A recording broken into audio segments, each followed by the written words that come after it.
Good morning. Good morning. Grace and peace to you in the name of the Lord Jesus Christ.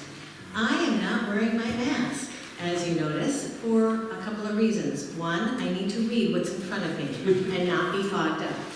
And two, I don't think you guys will be able to hear me through the mask. Are you all okay with that? Yes. I promise not to spit or lick you. Don't sing. No singing, no, that's it. Pastor Kurt is away this week, and he asked me to lead worship and a conversation. Paul Saylor was with me the last time we did conversation, and he was the one who was in the lead, and that stinker went on vacation, so here you have me. And I have Paula Schoonmaker, who will be helping me later on in the service. So in lieu of a formal sermon this morning, we have a less formal time for congregational sharing and conversation. Following the gospel and a brief meditation that Kurt wrote, we invite everyone to share a word or a short phrase or a story to respond to the question, what brought you to KCPC the first time? What brought you back? And what keeps you here? You're welcome to speak up, as we did in our last conversation with the congregation, and you also have, hopefully, index cards and pens. And on those, Paula and I, the two teachers, have an assignment for you. We need your name on there, please, and the day, the year, the time that you came for the first time. You'll also be able to use those index cards later on. And this is a preliminary congregational conversation as we begin doing the mission study. Exciting times ahead, right? Yeah.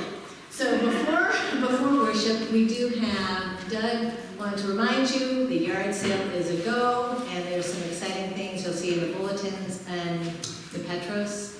And Wally has an announcement. Wally, there you go. I know no one will be able to hear me with the mask on, so.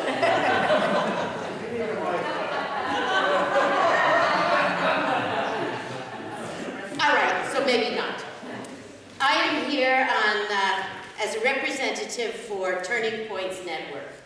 This year is the 16th year that we're going to be doing Stepping Up to End Violence. And KCPC has been involved in 15 of those 16 years. The only year we missed was the first one because we didn't know about it. And so we have Kathy Kelly and I are going to be co-chairing for this year's Stepping Up to End Violence. It is going to be on April 30th, 2022. And we haven't had one in a couple of years. We've had some virtual ones, but this will be the first one we have coming back together. So we're very excited about it. The goal is to raise $90,000 in order to keep all of the services that Turning Points Network provides free for the people who are in need. We have a shelter, we have people who answer telephone calls for,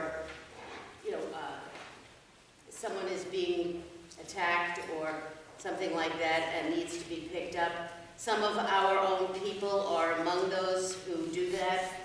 They won't let me do that because I said, just take out, a gun and shoot the guy. So that, that was not probably what they wanted to hear. But having said that was just a joke. That the walk is really exciting. We have a good time. They have raffles, and I believe that we had a big raffle winner in here one year. That's likely. Yeah, and you won the grill, and yours had just died. And so how perfect was that? But we have, it's a wonderful time of sharing, lots of people and people who are out there to really help. So the question is, how can you help? And the answer is, number one, if you would like to be a walker, please see me right after. I know there are a number of you who have walked before who are here today, and I hope you will also walk again. Number two, if somebody comes up to you and says, would you like to sponsor me? I hope that you will say yes indeed and sponsor them. We take checks, we take cash. You can go online and sign up for a donation under KCPC Saints, or we will take your first or second born child. Any of those we will take. And Thank you. think that's it. Thank you. Yeah, that's awesome. In your bulletins, you'll see Nancy Walters will be gathering up because she is an amazing person and goes out and gets the flowers for Easter. So you've got those hopefully in your bulletins. Oh, no, they're right beside the bulletin. They're right beside them. So grab one on your way out. Any other announcements? Let us gather our hearts in the spirit of worship, beginning with prayer.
Please join me in today's responsive prayer based on Psalm 37.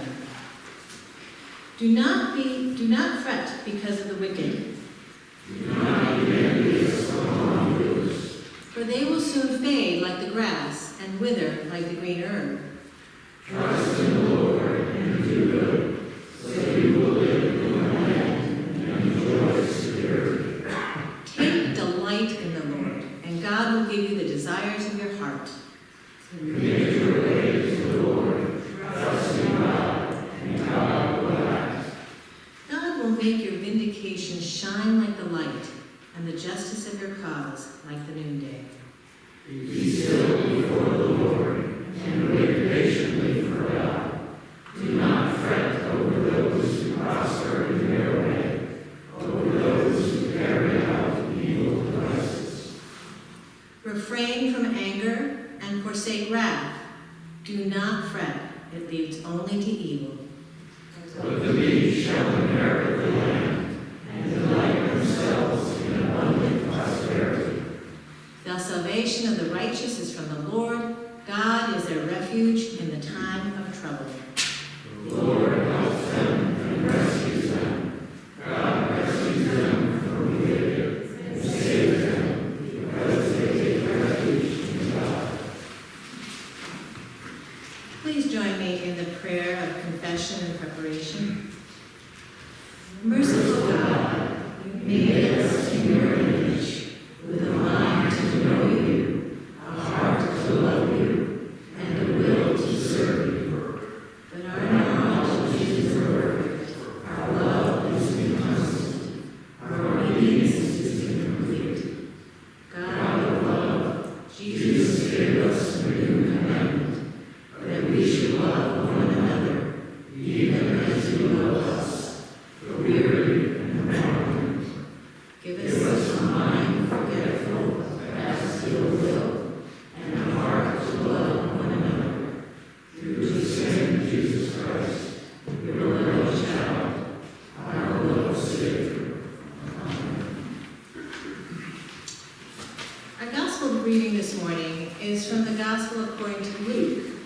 Jesus tells us a parable, a story about a father and two sons. Let us open our hearts to how the gospel may be speaking to us here and now. Now all the tax collectors and sinners were coming near to listen to Jesus, and the Pharisees and the scribes were grumbling and saying, "This fellow welcomes sinners and eats with them." So Jesus told them a parable. There was a man who had 2 sons. The younger of them said to his father, "Father, give me the share of property that will belong to me." So he divided his property between them. A few days later, the younger son gathered all he had and traveled to a distant country. And there he squandered his property in desolate living. When he had spent everything, a severe famine took place throughout the country. He began to be in need. So he went and hired himself out to one of the citizens of that country, who sent him to his fields to feed the pigs. He would gladly have filled himself with the pods that the pigs were eating, and no one gave him anything. But when he came to himself, he said, "How many of my father's hired hands have bread enough and to spare, and here I am dying of hunger. I will get up and go to my father, and I will say to him, 'Father, I have sinned against heaven and before you. I am no longer worthy to be called your son. Treat me like one of your hired hands.'" So he set off and went to his father. But while he was still far off, his father saw him and was filled with compassion. He ran and put his arms around him and kissed him. Then the son said to him, "Father, I have sinned against heaven and before you. I am no longer worthy to be called your son." But the father said to his slaves, "Quickly, bring out the robe, the best one, and put it on him. Put a ring on his finger and sandals on his feet, and get the fatted calf and kill it, and let us eat and celebrate. For this son of mine was dead and is alive again. He was lost and is found." And they began to celebrate. Now his elder son was in the field, and when he came and approached the house, he heard music and dancing. He called one of the slaves and asked what was going on. He replied, "Your brother has come, and your father has killed the fatted calf because he has got him back safe and sound." Then he became angry and refused to go in. His father came out and began to plead with him, but he answered his father, "Listen, for all these years I have been working like a slave for you, and I have never disobeyed your command. Yet you've never given me even a young goat so that I might celebrate with my friends. But when this son of yours comes back, who has devoured your property with prostitutes, you killed the fatted calf for him." Then the father said to him, "Son, you are always with me, and all that is mine is yours. But we had to celebrate and rejoice, because this brother of yours was dead and has come to life. He was lost and has been found." A parable is a simple story used to illustrate a moral or a spiritual lesson as told by Jesus in the gospel. Jesus is famous for telling parables, while the gospel teaching this morning, as with many parables, may be confusing. Jesus taught parables not to give answers. Rather, Jesus taught parables to engage disciples in conversation. So too may Jesus' teaching to love your enemies invite us into conversation. A conversation of sharing and listening. Indeed, let us listen to one another. Let us listen to those points of views and perspectives that may be shared, different, or opposite of our own. And let us be brave to share our own stories with vulnerability, with grace, and with a discerning spirit.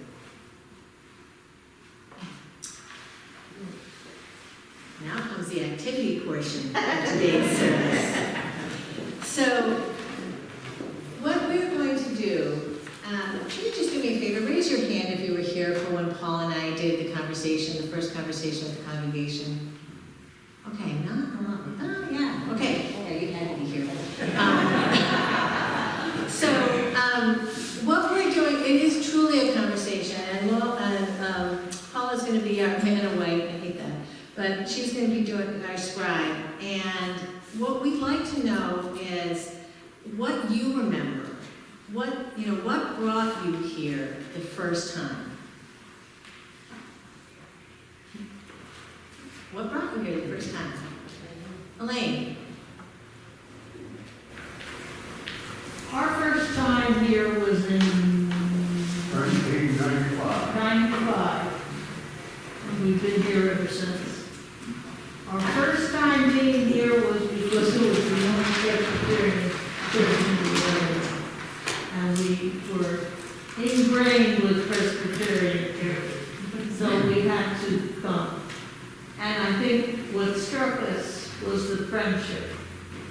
We were new to New Hampshire, new to Eastman, new to everything.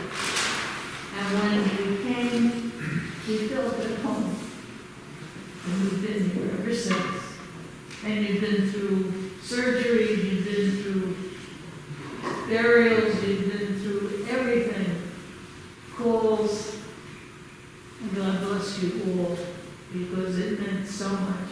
And it still does, since I'm still learning. But it'll work out. Thank you. Thank you, Elaine. She was the perfect model because she gave us when she came, what personal connections that you have made in the church, and what kept you here. Great. Anybody else? Wally.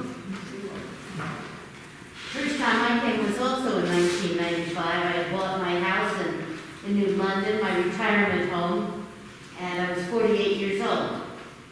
At the time, I was working for the Lutheran Church, and so I was looking for a Lutheran church, and the nearest one was an hour away, and you cannot be a member of a church with an hour away. It's just too long for me. And so since my first 20 years of life, I grew up as a Presbyterian. I came over here and came on occasion, but everybody seemed to be smiling. You know, there was a camaraderie that was here, and I thought, this is cool. I like this. And then finally in 2006, when I retired from teaching full-time, and I came up here, I sort of got involved. With both feet, head, hands, and body. I joined the choir and the women's, Presbyterian women, and just got involved in the yard sale, which I thought was the best thing ever going. And it was the right place for me at the right time. Interesting. And then Bud and I got married here. With 230. That was an afterthought. With 230 people watching. A small wedding. Awesome, thanks, Wally. Did somebody else? Jerry. I had no choice. And what year was that, Jerry, that you were I had, well, 2016? I'm married to, but, and my mother had told me 25 years earlier, this is a church I should come with my kids. She didn't expound on it, but it's obvious to me now. And as I said it to Bob a couple of years ago, and ended up at a shocker, I said, this is the happy church. This is what church is supposed to be. It's about friendship, love, and growing in your faith. This place actually does it right. But I still didn't have a choice. That was the first thing you said, yeah. So it was January of 2016, and you guys hired me.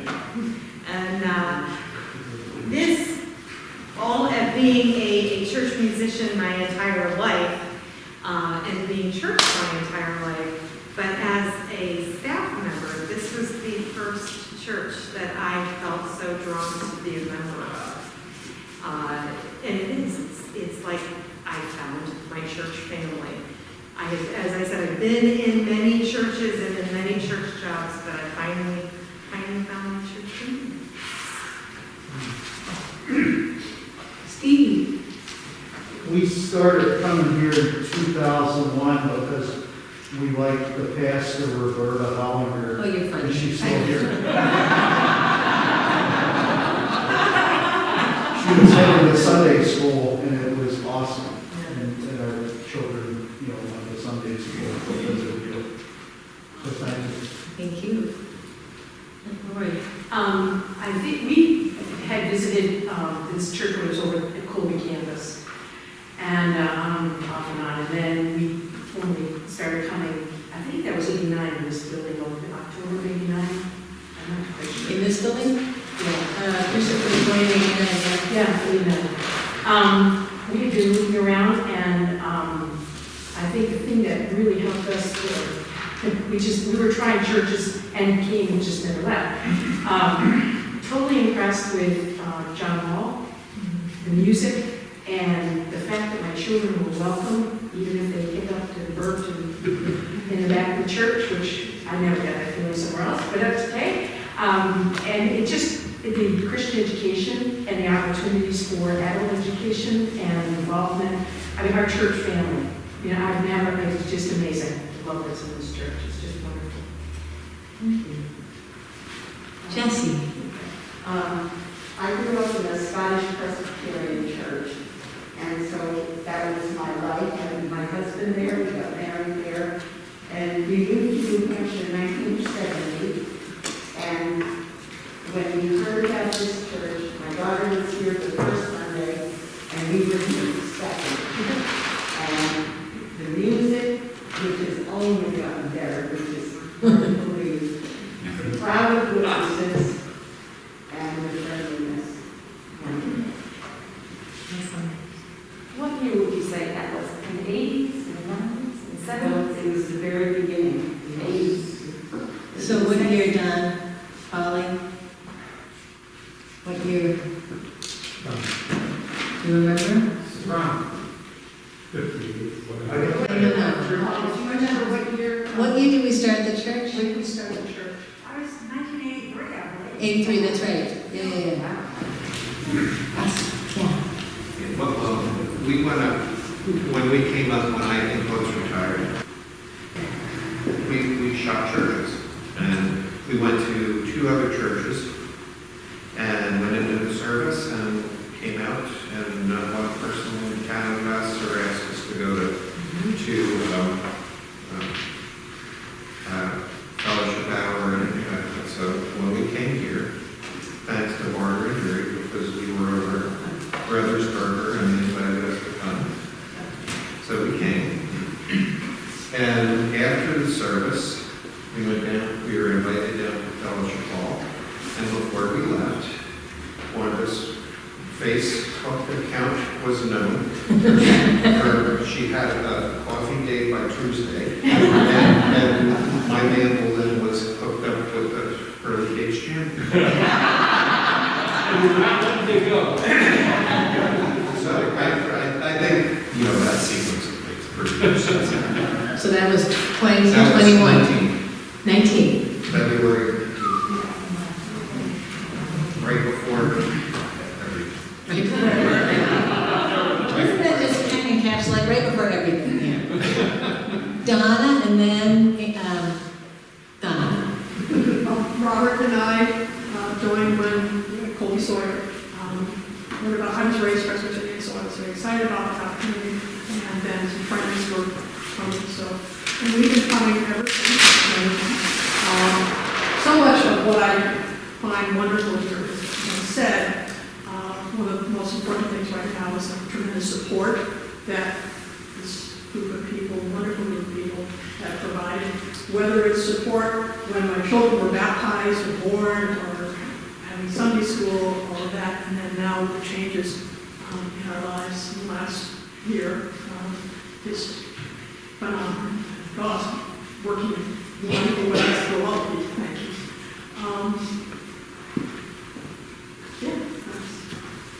Yeah. How about you? Anita.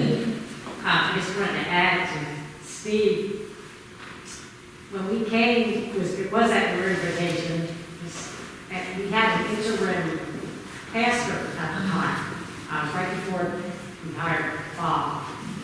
And it is the people here that kept us coming back. I have had a little bit of a hiatus in the last 2 years for many reasons. And so this is our first time back since we were closed down. So I'm glad to be back, and I'm glad to see everyone that I've missed seeing in the last couple of years. I'm so glad you guys are here. And I don't Especially see Don, right? Done. And then Chris. So the very first time that Eve and I came here was about 25 years ago. It didn't stick, but 25 years ago, we were in town visiting my dad for the holidays, and we came to the Christmas pageant, which was all of your little kids putting on this beautiful little pageant. So when we moved to town here 5 years ago, we came, and yeah, the very first time we were here, we enjoyed the service, and we discovered that coffee hour actually is about 90 minutes long. And Dave and Faye Barton came up to us, and he was talking about all the different things going on. So that was the first time we came. And the reason I came back over and over again is because of all the things that Dave was talking about. All the mission activities of this church and the heartfelt way that people engage with the community and reach out beyond the community. I think that this church is incredibly dynamic and has a real impact around here. And the same people are still here. Chris? Right, so many of you know I teach in town and with Sarah Shoik, and so Sarah knew I had been church shopping for a little bit, and at one point it was the fall Presbyterian Women's Dinner, and she said, you know, why don't you just come?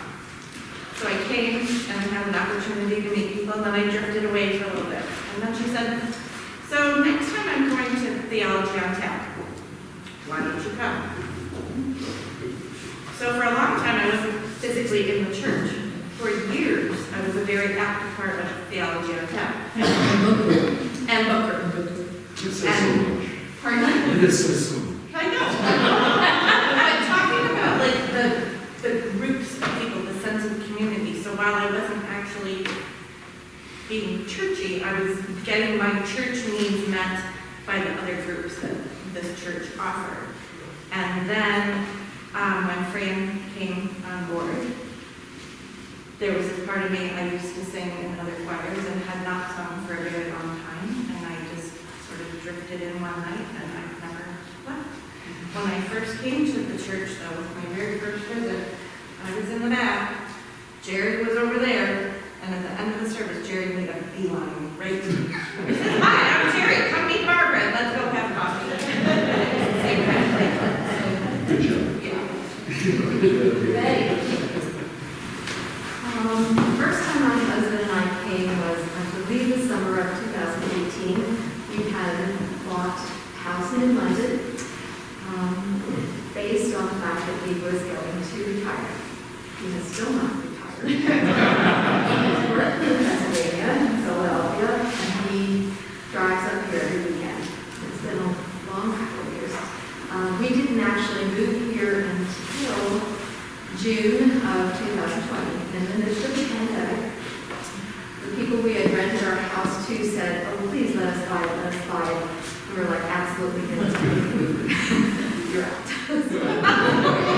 So we moved up here in June, but the first time we came was the summer of 2018, and we decided if we're going to move, we should find a church.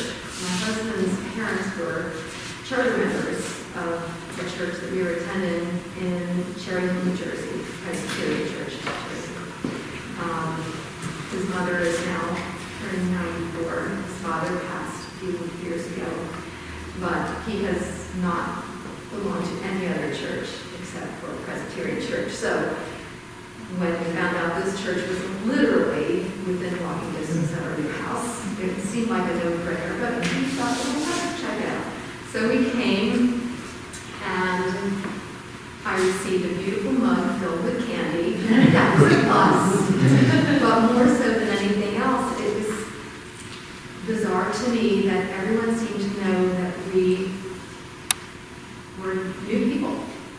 And it felt like everyone wanted to say hello. And that was such an important part to us because we were very involved in our church. We've done everything that you could do in a church, basically. But what we decided was to create a session committee devoted to membership. So that was the most important. Who are the people, what do they stand for, how friendly are they, do they really want us there? And I've never been disappointed. We came, once we finally, took a little while to decide to go to church, because of the pandemic and everything. By then I had already been taking Subo with Roberta, realizing that what a small, warm community this really is. And when we finally decided to come to church, let's just see how it feels. My husband went back to Philadelphia, and I got on the computer and decided I had to join the choir and the handbells. And I was, by that Wednesday, I was in. So.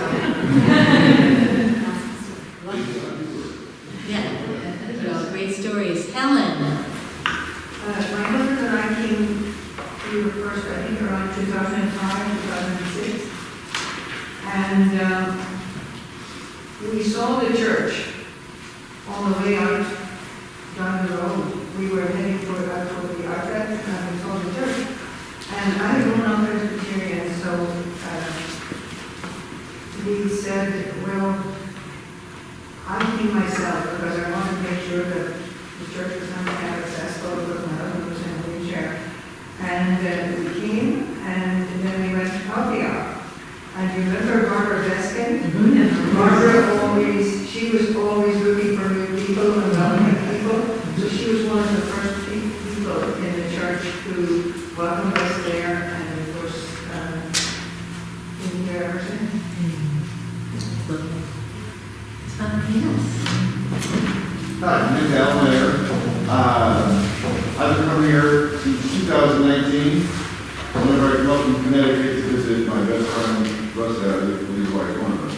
Known him for 40 years, he's like a brother. And wherever he goes, I go. I don't sing. I don't sing choirs anymore. It doesn't matter. But you know I'm better. That's the best. Check in. That's awesome. I tried to get this. Do me a favor, could you raise your hand if you were part of the group that started this church? What year was that? 1983. Say that again? 1983. 1983, okay. Raise your hand if you were a charter member of the church. A charter member of the church. Raise your hand if you came here in the 80s, 90s, 2000s, 2010. Well, you know what I meant. We're on decades. 2015. I was saying 2020. So the thing that strikes me the most, well, there are two things. We didn't do the activity as we were supposed to, which is the Presbyterian way. But it was really fascinating listening to everyone's stories. Did I miss anybody who would really like to share? Yes, Jerry. So Barbara and I, through God's direction, wound up with a home on the lake in Springfield. And when we first got here, we saw the church. Well, we were Presbyterians in New Jersey and Princeton, and so we were looking for the Presbyterian church. And there aren't a lot of them around. So we stopped by one day, and Debbie Safely was here and gave us the friendliest tour of the building. And it was so nice. And we said, well, we're going to go back. And we came back, and wonderful service, and the best coffee hour. And we stayed because this is a loving community. And whenever I tell friends about church, I I really tell them it's because of the love of the community that keeps us here. So thank you all. Yes, Kendall.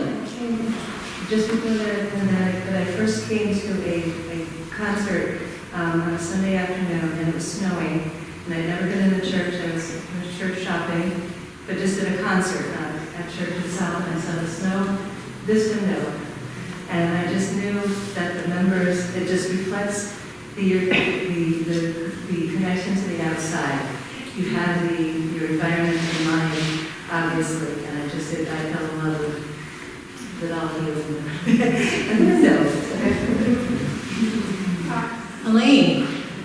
I just forgot to say, well, I didn't forget, but anyway, there are people within this church that have kept my faith growing. And the one person that did the most was our dear Kay Draper. Oh, yeah. And I will never forget that woman. And she's the one that made me laugh, made me cry, and reinforced my faith whenever it was needed. And I still need it, and I miss her terribly, as I'm sure her family does. And I look at her dear son-in-law here, and Lori in the choir, and I'm glad the Drapers are still around. But Kay was the one that was my root, and I'm sure she was for many others. But I felt we had a special relationship, and God bless her for being part of this church and being part of my life. And she's still watching me. Amen. Holly. I just wanted to add something to all the things that you've been saying. Some of you who were here in the very beginning might remember this. The name of this church, Kearsarge Community Presbyterian Church, does not mean that it is a church which serves the community. It is a church which is a community of believers. That is what the name means. So we are a community of believers. People who have faith in God and faith in each other. You are our family. Some of us have not had family here for a long, long time. And we were one of those families. Our family grew up and we went away. And we were here, and our family was this church. Fortunately, some of our family has come back. But I just wanted to add that bit about being a community of believers, because that runs deep. The discussion for the name Kearsarge Community Presbyterian Church took quite a while to come up with. There was a lot of discussion about that. So, this is just a beginning. There are about 20 more questions that are on my sheet that I'm not going to ask. But I will pass this along to Pastor Kurt, and this is really the beginning. We're in a time of transition, and change is hard, but change is good. And part of the transition will be made easier if we know what our history was and what our future, what we hope our future to be. And so that's the goal of these exercises. And with that, thank you, Paula. We have the roll call clear.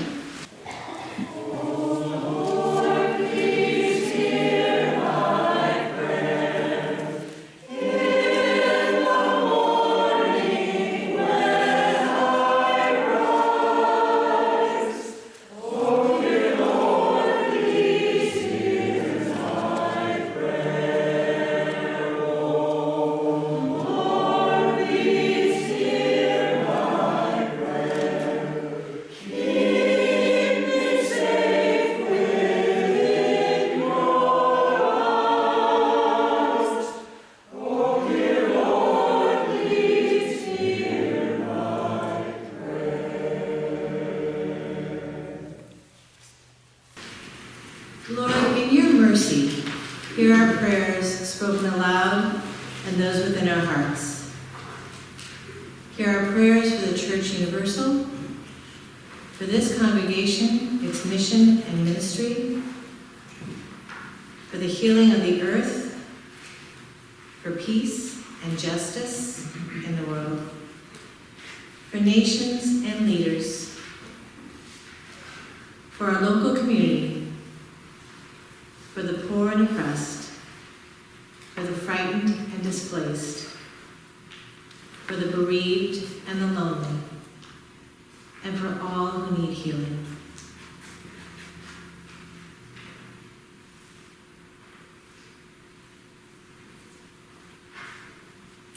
We ask all these things and praise your presence in our lives by saying the prayer you have taught us. Our Father, who art in heaven, hallowed be thy name. Thy kingdom come, thy will be done, on earth as it is in heaven. Give us this day our daily bread, and forgive us our debts, as we forgive our debtors. And lead us not into temptation, but deliver us from evil. For thine is the kingdom, and the power, and the glory forever. Amen.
so before you are sent off into the world this week to do your good, to feel your blessings, to love your friends, and love your enemies, remember to take a moment and write on that index card that I gave you your name, the date that you came, and something, some little piece that you would like to put down in history of what you remember.